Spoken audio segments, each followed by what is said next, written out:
Okay, Math 8 students, here we are, lesson 9.3, properties of rotations, and this is the Your Turn and the guided practice video. So jumping right in, we're going to take a look at the Your Turn questions. First thing it wants us to do is graph the image of the quadrilateral A, B, C, D after each of the following rotations. It doesn't give us a center of rotation, so we're assuming here that our center of rotation is our origin. So the first rotation it wants us to do is 180 degrees. So taking it point by point, we need to remember that each axis is 90 degrees. So from this axis to this axis is 90, from this one to this one is 90, and then 90, right? And then 90 one more time. So 360 all the way around, 180 to go across. And remember, we can tell that because this is a 90-degree angle right here, so this would be 90 degrees of travel or of rotation. So I'm going to take quadrilateral ABCD 180 degrees, and I'm just going to go one point at a time. So I'm going to take point A, and since point A is on our center of rotation, A is not going to move at all. So I can go ahead and mark this as A prime. D, however, is going to move 180 degrees. And so I'm starting with D because it's nice to imagine that these are when they're attached to, when they're sitting on a X or Y axis. Because to go 90 degrees, I just have to take it to the next axis, right?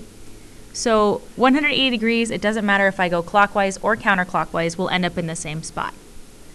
So I'm going to go clockwise, 90 degrees. So this would be 90 degrees moving D, and then 90 degrees again, or 180 degrees total. And so this would be my D prime. So can you see that? It went all the way around 180 degrees. 90, 90, 180. So then I'm going to take point C, and I know I'm working backwards here in the alphabet. And I can kind of imagine that this here is attached to that x-axis. And that just, when I attach them to the axes, it helps me measure those degrees a little bit easier. So 90 degrees would be here, right? Because that would be 90 degrees for that axis. So 90 degrees would be here for that C. And then I'm going to go 180, so I'm going to go another 90 degrees, which would be here, right? So that makes sense. I'm 4 out and 2 up, 4 out, and then 2 down. It would be C prime. The last one I need to do here is B. I'm just going to kind of imaginarily attach it to this axis here. And if I go 90 degrees, right, it's 2 up, that would put me right about here. From here to here is 90. And so then rotating another 90 would be right here, right? So 90 degrees to this axis, 90 degrees to this axis, and then it's 1 away. So this would be my B prime. And then I'm just going to connect my points here. And now I have my rotated quadrilateral A prime, B prime, C prime, D prime, 180 degrees. And so you can see that it has moved 180 degrees across the coordinate grid. So I'm going to make my next rotation 270 degrees clockwise. So quick reminder here, clockwise is this direction. So starting at my pre-image, I know that I have actually already translated at 180 degrees, and either it's, if I went clockwise it'd be here, if I went counterclockwise it would end up here also. So I'm going to go ahead and use that to help me go 270, because 270 is just one more set 90 degree movement in a clockwise direction. So if I went 180, then 270 is going to be just up one more quadrant. So let's go ahead and think about A. A is on that center of rotation, so it's not moving. So this would be A double prime here. And then I can think about D, right, because it's on my axis. So from this axis to this axis would be 90 degrees. So that's going to end up right here, right? It's 3, 3. This is D double prime. Take a look at C. Okay, so it's kind of 2 away from this axis. So this axis to this axis is 90 degrees. I take it out 2. That's my, that's my C double prime. I'm going to go ahead and connect these points so far. And then I need B, which, remember, I like to attach, I'm going to attach to this one here. So that's 2 here, I go 2, that would be 90, right? That would be my 90 degrees. And so this is where, and then I got to go out, right? Because that's not touching it. So it'd be right here. It'd be B double prime. And now I've got all my points so I can connect my lines. Okay, so this is my quadrilateral after a 270-degree clockwise rotation. All right, and number 8 is asking us to find the coordinates of point C after a 90-degree rotation counterclockwise, followed by a 180-degree rotation. So counterclockwise, from here to here, actually ends on this second transformation of 270. So 270 let's try this again. 270 degrees clockwise gets me to the same location as 90 degrees counterclockwise. So I'm going 90 degrees counterclockwise first. So here's that first transformation. And then I'm going 180. So I'd go 90 again, right? Which would get me here, and then 90 one more time. So this C, if I take it off of my x-axis, it's 4, negative 4 and 2. So I'm going to rotate again, so I'd be 4 and 2, which means this point, reading the x first, is positive 2 and negative 4. Now I read that backwards just because I'm not thinking about coordinates when I move it, I'm just thinking about its location. So this would be my location after a 90 degree and then a 180 degree counterclockwise rotation. So that would be 0.2 and negative 4. Okay, moving on into the guided practice. Vocabulary. A rotation is a transformation that turns a figure around a given blank called the center of rotation. So these vocab words, guys, they are in that very beginning of those notes and the highlighted words. Almost word for word where you find those highlighted words. So this was the vocab word, the center of rotation. But that point is called center of rotation. That given point is called center of rotation, and that's important. So see a bond rotates a right triangle 90 degrees counterclockwise around the origin. So if we've got a right triangle, that's this, right?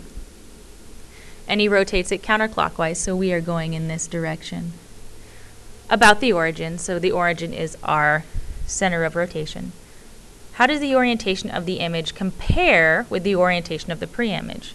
So if this was our original orientation, this would be our new orientation, right? It would be 90 degrees in a counterclockwise direction, or 90 degrees to the left. So we can say orientation, or the triangle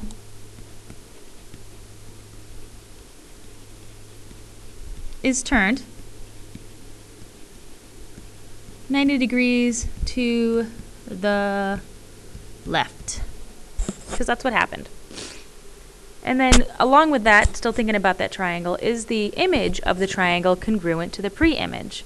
And remember, congruent means same size, same shape. So is this same size? Did we change any of the side lengths? No. So yes, it is the same size. Is it the same shape?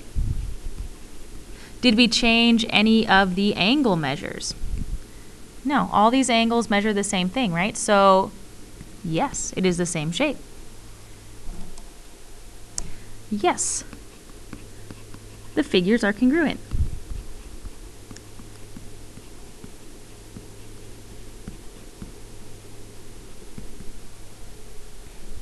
Okay, now we're going to go ahead and do a couple more rotations. Draw an image of the figure after a given rotation about the origin. So the origin is our center of rotation, and we've got our degrees and our direction. So we've got this triangle here, and our center of rotation is right here, and we are going 90 degrees counterclockwise, so we're going this direction here. So we're going to take it one point at a time. Now this center point is on, that's point E, is on the center of rotation, right? So that's not going to change. So this is going to be E prime. Now taking it 1 point at a time, remember one axis to the other is 90 degrees. So if I take F on this axis and go 90 degrees in a counterclockwise direction, it's going to end up same distance from the center of rotation, but 90 degrees to the left. So this is my F prime. Let me connect that. Now I've got point G, and I'm taking that point 90 degrees in a counterclockwise direction. So from this axis to this axis. And that's going to be point G prime. And then I'm just connecting all of my points here together. So that was a nice little simple rotation compared to some of ours above. Now I've got a 180 degree rotation, and remember it doesn't matter which direction you go with 180 degrees. You can go clockwise or counterclockwise. You'll get to the same location, and we're just going to go 1 point at a time. So I'm going to take point C here because it's attached to an axis, so it's nice. It's a nice simple way to count degrees. So from here to here is 90, and then one more time is 180. So I'm making sure I'm keeping that same distance from the center of rotation. So it's 2 away from the center of rotation, 2 away from the center of rotation, 2 away from the center of rotation. So this is going to be C prime. I'm going to take D. I know I'm going out of the alphabetical order again, but it's attached to an axis, so it's nice simple movement here from one axis to the next. So 90 degrees, 1 away from the center of rotation, 90 degrees, 1 away from the center of rotation. So this is my D prime. Okay, so the shape's starting to come into form here a little bit. Now I'm going to take B because it's pretty close to this axis. So if it's 1, 2, 3, 4 units away from the center of rotation, so it's going to go 4 units away from the center of rotation, 90 degrees, and 4 units away from the center of rotation, 90 degrees. Now it's not on the axis, it's 1 away. So this would be B prime. So I'm taking 1 point at a time. How did I know it wasn't the other direction? Because that doesn't line up with the points we already have here. Right? And that would be more than 180 degrees because we would have gone more than 2 quadrants of movement. And then I'm going to take A, and so I like to just see that where A is in relation to C, and I'm going to find that point that way. But you could take that point and rotate it 90 degrees. So it's 3 up on this axis, so I'm going to go 3, that's 90 degrees this axis, and 3, okay, and then it's 2 away, so then I'm going to go here. Now I could have just used my C prime point and gone 1, 2, it's 3 units to A, but you could have done it either way. So this is A prime, and that's my 180 degree rotation. So it looks different. It doesn't maybe look as intuitively as it should look as a rotation, but that is important that you're keeping the distance from the center of rotation for each point. All right, and lastly, our essential question, what are the properties of rotation? So remember, we're thinking same size, same shape. We're looking at orientation and then also location, which does change in almost all transformations. So what stays the same? Size and shape stay the same. Our side lengths and our angle measures do not change. So we have shapes that are congruent. So using the phrases that we used before, we can say rotation preserves size and shape. Or you can say preserves congruence.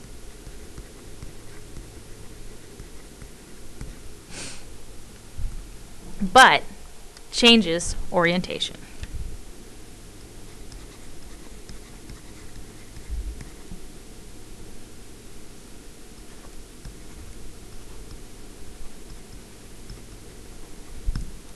Okay, and so that's the guided practice and the your turn for you. I will see you in class. If you had questions, please make sure you're bringing them to class and so we can talk about them together. All right, I'll see you on the flip side.